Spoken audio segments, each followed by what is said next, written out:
Guys তো আমি এখন আছি মুম্বাইতে। তো আমি এখন মুম্বাইতে আছি বলতে গেলে এখন একটা দাদা কাছে কাজ শিখতে এসেছি লেজারের। ঠিক আছে, লেজারের কাজ শিখতে এসেছি। তো আপনারা দেখতেই হচ্ছেন তো আমাদের লেজারের কাজ হবে। আমি তোমাদেরকে দেখাচ্ছি কেমন দেখি লেজারের কাজ হচ্ছে। ঠিক আছে, দাদাটাকেও দেখাবো, তার কাছে কাজ শিখছি। সবাই আমার কাছে দোয়া করে তাদেরকে কাজটা শিখে যায়। ঠিক আছে, এই দাদাটার কাছে কাজ শিখছি। দেখো দাদা, আপনি কিছু বলবে? না, আমি কিছু বলবো না। ক্যামেরাটা সামনের দিকে নিয়ে আসো, ভেতর দিকে দেখায়। ঠিক আছে, তো এইটা হচ্ছে লেজার মেশিন। ঠিক আছে, এটা হচ্ছে লেজার। দেখি চন্দন ফন্দন আর কি শোনা যায়, কাজ ফাজ হয় আর কি।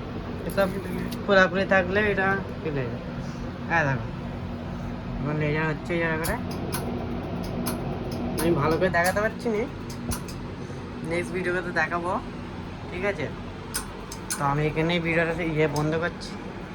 একজনের মুখ চলে